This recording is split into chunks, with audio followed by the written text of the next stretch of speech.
Names Arnizzare. Hello, Simon Rainier, Lynx Arnizzare out of Kamloops, British Columbia. And can you believe it was just a few days ago there was snow on the ground? Because I know what you're all really here for is the weather reports with Simon. Anyway, for today's principles practice, we're going to be looking at the idea of push and pull. There's a few different areas we can look at. First involving just the hands, second involving the rest of the body. Now what's kind of a semi-flawed way of looking at it is when we have a two-handed sword, the top hand pushes as the bottom hand pulls. This kind of works. A lot of people are saying don't do that, some people are saying do that. Play with it, figure out what works for you, right? That's ultimately what it's about, is a big part of what works for you. All we're doing is listening to what the sword tells us to do. If the sword is telling you to do that, give it a shot. Anyway, push-pull. The way I think of it more as striking with the lead hand and guiding with the other hand. It's not really what I want to be here for anyway. I really want to talk about the rest of the body. When I first start teaching people how to use the sword, I say, whenever you have the sword on one side of your body, that's going to be your rear leg. So, lead leg is opposite from where your sword is. That way, as you step, you pass through and aren't getting your body twisted up. What this does as a side effect is give us a push and pull. We are pushing with our lead side as our offside is pulling away, adding power and whatnot into the strike with the sword. But everything is a rule until I tell you to break it, and eventually we do break this rule. Another way to sort of start to break this down is when we look at karate, kung fu. I got my start in kung fu.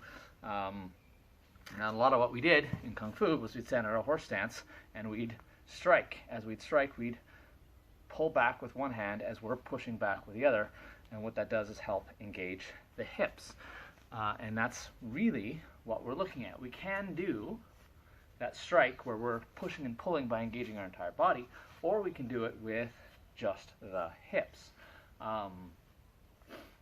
One of the best ways to feel that out is to start with the sword over your lead leg. Most of what I do is from a system written by a guy named Fiore della Berri. Around 80 years later, a guy named Filippo Vadi came along, and a lot of his positions start with the sword over the lead leg. We still step as we cut, but instead of stepping sort of with the leg motion, we're stepping against it. This can lead to a problem. Namely, if we're not careful, we lead out with our body twisted up, we're horribly off balance, and that's a bad thing to do. Which is why, when I talk to beginners, I say, sword over the rear leg. However, if we angle our hips properly and move our hips properly, keeping those hip pistols in line, everything comes back to hip pistols with me. I'm an incredibly broken record on that. As we do that, as long as we're keeping our hip pistols in line, we're cocking our hip towards where we want to go, using that hip power to drive the sword, right? With a single-handed sword, you start seeing that a lot more. When you're using the single-handed sword alone, we want to be able to cut either way, depending on what we do. We were talking about this another day, I think, as I recall. So, we're going to practice that pushing and pulling. Pulling one way as we push with the other. Way I really think about it a lot of times is with shoulders. Shoulder alignment, right? We're here, that shoulder comes back, that shoulder comes forward, that kind of thing.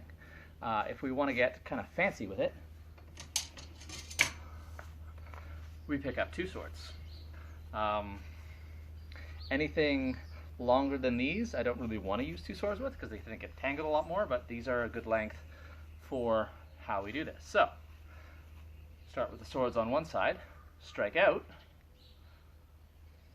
pulling that shoulder back, which cocks this for the other side. Cut, cut, cut. All right, then one sword is always engaged, one sword is always behind. Either way, what we're really looking at is that push with the lead hand, rear shoulder pulls back, and then the same as we're coming the other direction. Cool? Cool. So, whether you're using a sword in two hands, sword in one hand, or two swords, which is horrendously impractical, but super cool. Always thinking of that pushing and pulling, whatever's easiest to think of. Either think of where the hips are going, firing those hips forward, or think of pulling a shoulder back and pushing the other one forward. Whatever works for you. So, slice, slice, etc. Two swords is fun. You should try it. Bye.